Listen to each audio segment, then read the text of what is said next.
अस्सलाम वालेकुम students, welcome back to my channel. कैसे हैं आप सब? उम्मीद करती हूँ कि सब ठीक होंगे। तो स्टूडेंट, आज का जो हमारा टॉपिक है वो है जी हेमराइड्स। हेमराइड्स जिसको हम ज़ुबान में पाइल्स भी कहा जाता है या फिर बवासीर भी कहा जाता है।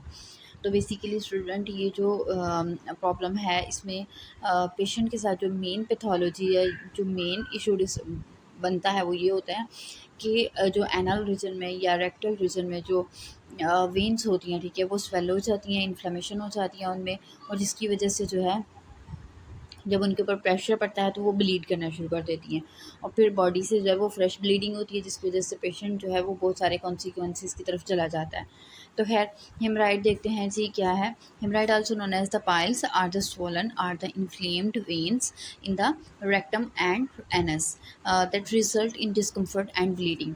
तो कहते हैं कि हेमराइड बेसिकली इसको पाइल्स भी कहते हैं, और ये स्वेलन या फिर इन्फ्लेम्ड वेन्स होती हैं, यानी जो वेन्स होती हैं वो स्वेल कर जाती हैं, इनके अंदर सूजन हो जाती है, वरम आ जाता है।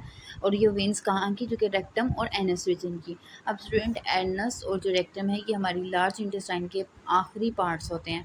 रेक्टम वो एरिया होता है जहाँ पे फीकल मटेरियल जो होता है, हमारी बॉडी का जो वेस्ट मटेरियल होता है, उसको कुछ टाइम के लिए स्टोर किया जाता है। और एनएस वो बॉडी का पार्ट होता है जिसके थ्रू जो है फीकल मटेरियल को बॉडी से रिमूव कर दिया जाता है।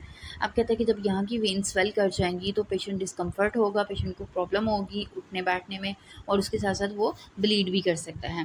क्योंकि जब प्रेशर पड़ेगा तो क्योंकि जब प्रेशर पड़ता है तो जो स्वेलिंग वाला एरिया होता है वो सेंसिटिव हो जाता है, ब्लड सप्लाई ज़्यादा होती है, तो जिसकी वजह से रप्चर भी आसानी से हो जाता है। They can occur both internally inside the rectum and externally under the skin around the anus. तो ये जो हेमराइड के जो केसेस होते हैं, ठीक है, हेमराइड की जो पोजीशन होती है स्टूडेंट, ये बॉडी के अंदर वाली साइड पे भी हो सकती है, ठीक है, इनसाइड द रेक्टम यानी रेक्टम के अंदर वाली तरफ होगी, और एक्सटर्नली भी हो सकती है, यानी कि जो एनस का की जो सराउंडिंग है, ठीक है, वहाँ पे जो प्रेजेंट होंगी। उसके बाद कहते हैं कि haemorrhoids are the common condition. कहते हैं कि ये कॉमन भी कंडीशन है, और वेरियस फैक्टर्स जो हैं वो कंट्रीब्यूट करते हैं इसकी डेवलपमेंट में, यानी कुछ इश्यूज होते हैं जो कि ये लीड करते हैं कि ये हेमराइड की तरफ पेशेंट जाए। अब जो सबसे पहले इंपॉर्टेंट है जी वो है जी काजेज में बात करता है कि स्ट्रेनिंग ड्यूरिंग बाउल मूवमेंट।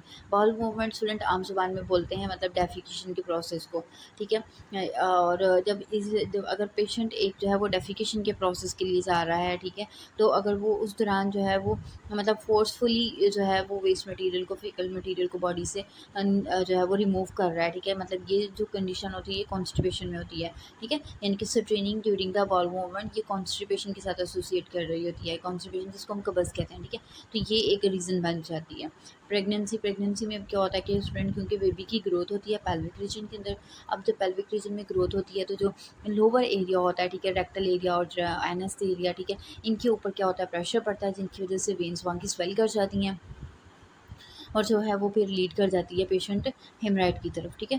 तो increase pressure on pelvic veins during the pregnancy can lead to the development of the haemorrhoids, ठीक है। तो प्रेगनेंसी में जब प्रेशर इंक्रीज करता है पैल्विक रीजन में तो हेमराइड की तरफ पेशेंट चले जाती है। क्रोनिक डायरिया, फ्रीक्वेंट जो डायरिया होता है, ठीक है, बार बार अगर किसी पेशेंट को डायरिया होता है, ठीक है, तो वो भी एक पॉसिबिलिटी बन सकता है हेमराइड की तरफ। Frequent episode of diarrhoea can contribute to the development of the haemorrhoids. उसके बाद कहते हैं कि सिटिंग और standing of for prolong period, यानी कि अगर एक पर्सन है या तो वो बहुत लंबे टाइम के लिए बैठा रहा है या खड़ा रहा है, ठीक है, कुछ जॉब्स ऐसी होती हैं, ठीक है, या कुछ लोगों की लाइफस्टाइल ऐसा होता है, ठीक है, कि वो ज़्यादा देर तक बैठे रहते हैं, एक्टिविटी कम होती है, तो उस कंडीशन में भी क्या होता है कि हमारे जो एनल एरिया या रेक्टल एरिया इसके ऊपर प्रेशर पड़ता है, ठीक है। तो lack of movement can contribute to increase pressure on the rectal veins. तो इस कंडीशन में भी जो है जब मूवमेंट नहीं होगी तो रेक्टल एरिया के ऊपर प्रेशर जाएगा, जो कि लीड करेगा हमारे पास हेमराइड की तरफ। अब सिम्टम्स, सबसे कॉमन जो सिम्टम है स्टूडेंट वो ये, एक तो ब्लीडिंग है, ठीक है, ब्राइट रेड कलर का यानी फ्रेश ब्लीडिंग होगी in the toilet bowl after a bowel movement. Bowel movement यानी डेफिकेशन के प्रोसेस के बाद पेशेंट को जो है वो टॉयलेट सीट पे जो है वो ब्राइट रेड कलर के जो ब्लड है वो मिलेगा। इचिंग एंड इरिटेशन, ठीक है, अराउंड द एनल रीजन, उसको जो है वो इचिंग होगी, खारिश होगी, इरिटेशन होगी, ठीक है, पेन और डिस्कम्फर्ट, दर्द भी महसूस करेगा, डिस्कम्फर्ट होगी, बेचैनी सी रहेगी, specially during the bowel movement. जब डेफिकेशन के प्रोसेस के लिए जाएगा तब ये ज़्यादा होगी, पेन होगी उसको, ठीक है, और swelling either inside the rectum or around the anus, ठीक है। तो जो उसकी पोजीशन होगी हेमराइड की, उसी पोजीशन में जो है वो स्वेलिंग भी होगी। तो नेक्स्ट कह रहा है जी टाइप्स। अब स्टूडेंट टाइप्स जो है वो हेमराइड की हम लोगों ने जैसे पहले देखा कि इंटरनल भी होती हैं, एक्सटर्नल भी होती हैं। अगर तो ये इनसाइड द बॉडी, अंदर की तरफ ये लाई कर रही हैं, ठीक है, रेक्टम के इनसाइड हैं, तो फिर तो ये इंटरनल हेमराइड कहलाएंगी। दे में ब्लीड ब्लीड भी कर सकती हैं but are not usually painful unless they prolapse. कहते हैं कि अगर तो ये इनसाइड ही रहती हैं, अंदर ही रहती हैं, रेक्टम के अंदर ही हैं, तो ये पेनफुल नहीं होंगी। लेकिन अगर ये प्रोलैप्स करके मतलब अपनी जगह से हट के ये बाहर की तरफ आ जाती हैं, बॉडी से बाहर आती हैं, ठीक है, तो उस कंडीशन में ये पेनफुल होंगे, ठीक है। एक्सटेंड अपर लैब्स का मतलब क्या होता है, extend outside the anal opening, ठीक है। एनल ओपनिंग से ये इनकी जो है जो एक्सटेंडिंग है, ठीक है, एक्सटेंशन है वो आउटसाइड द बॉडी होगी। एक्सटर्नल हेमराइड जो है, अब ये क्या होगा कि जो एनल एरिया, ठीक है, इसके आउटसाइड लाई करेगी, यानी ये बॉडी से बाहर की तरफ होंगी, बाहर वाली स्किन पे होंगी। Located under the skin under the outside of the anal opening, ठीक है, एनल ओपनिंग के बाहर वाली तरफ ये लाई कर रही होंगी। And they can be itchy painful and specially during sitting or bowel movement, ठीक है। बाउल मूवमेंट यानी डेफिकेशन के प्रोसेस या बैठने के दौरान जो है ये पेनफुल होंगी और इचिंग होगी यहाँ पे पेशेंट को। डायग्नोसिस जो है, डायग्नोसिस में एक तो स्टूडेंट हिस्ट्री आ जाती है सबसे इंपॉर्टेंट, और दूसरा फिजिकल एग्जामिनेशन आ जाता है। अब हेल्थ केयर प्रोवाइडर जो होते हैं, जो डॉक्टर्स होते हैं, वो आपकी हिस्ट्री लेते हैं, आपके सिम्टम को देखते हैं फिर, ठीक है, और उसके बाद जो है वो फिजिकल एग्जामिनेशन करते हैं, जिसके अंदर जो है वो डिजिटल हम लोग रेक्टल एग्जामिनेशन करते हैं, ठीक है। तो रेक्टल की एग्जामिनेशन के बाद जो है वो डॉक्टर आइडिया लगा लेता है कि पेशेंट जो है वो हेमराइड का है।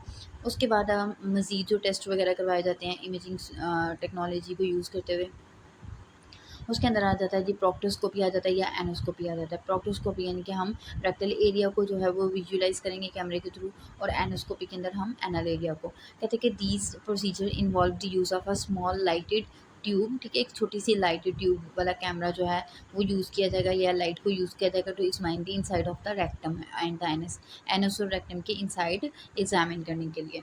ट्रीटमेंट में तो सबसे पहले स्टूडेंट यही बात आ जाती है कि लाइफस्टाइल को मॉडिफाई करना पड़ेगा। लाइफस्टाइल को मॉडिफाई करने का मतलब ये है कि अगर तो आपको कॉन्स्टिपेशन रहती है तो आपको अपनी डाइट जो है वो ऐसी चेंज करनी पड़ेगी, जो कि स्पाइसी फूड को अवॉइड करना पड़ेगा, फैटी फूड को अवॉइड करना पड़ेगा, और ऐसी फूड लेनी पड़ेगी जिसके अंदर फाइबर ज़्यादा है, ठीक है। सैलड्स वगैरह का आपको इस्तेमाल करना पड़ेगा, पानी का इस्तेमाल बढ़ाना पड़ेगा, तो ताकि आपकी कॉन्स्टिपेशन रिलीव हो, ठीक है। और अगर तो आपकी जो है फिजिकल एक्टिविटी बहुत कम है, ठीक है, तो फिर आपको जो है वो वॉक करने की ज़रूरत है, वॉक करें, ठीक है। कुछ इस तरह की लाइफस्टाइल मॉडिफिकेशन है वो आपको अपनानी पड़ेंगी, जिसमें कहता है कि इंक्रीज फाइबर इनटेक, फाइबर का अपनी इस्तेमाल बढ़ाना है, ठीक है, टू सॉफ्टन द स्टूल।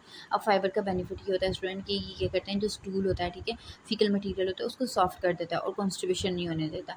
फिर drink plenty of the water to stay hydrated, ठीक है। अब कॉन्स्टिपेशन की एक रीज़न ये भी होती है कि पेशेंट पानी का इस्तेमाल बहुत कम करता है, जिसकी वजह से कॉन्स्टिपेशन में जाता है, तो आपने जो है वो पानी का इस्तेमाल भी ज़्यादा करवाना है पेशेंट को। Avoiding training during the bowel movement, और जो ड्यूरिंग बाउल मूवमेंट के दौरान यानी डेफिकेशन के प्रोसेस के दौरान आपने फोर्सफुली जो है वो जो है ये मूवमेंट्स जो है ना वो नहीं करवानी। उसके बाद आ जाता है जी टॉपिकल ट्रीटमेंट। टॉपिकल ट्रीटमेंट का मतलब ये कि हम जो है मतलब कुछ मेडिसन को अप्लाई करेंगे ऑइंटमेंट की शक्ल में, या फिर कोई भी क्रीम वगैरह की शक्ल में जो है हम स्वेलिंग वाले एरिया पे लगाएंगे। तो उसमें कहते हैं कि over the counter cream, over the counter creams use करेंगे, ऑइंटमेंट यूज़ कर सकते हैं, या फिर पैड यूज़ कर लेंगे कंटेनिंग द विच हैसल, यानी कि जो है ये आपके बैंडेजेस के पैड होंगे, ठीक है, जो कि विच हैज़ल के बने होते हैं, ठीक है, एक प्लांट है, और या फिर हाइड्रोकॉर्टिसोन के ये बने होते हैं, ठीक है, सिम्टम को ये रिलीव करेंगे। Over the counter medicine student ये इन्फ्लेमेशन को कम करेंगी, पेन को ख़त्म करेंगी, पेशेंट को जो है ना वो सिम्टोमेटिक रिलीफ देंगी। उसके बाद आ जाता है जी सिट्स बाथ। सिट्स बाथ बहुत इंपॉर्टेंट होता है, मैटर करता है, ठीक है।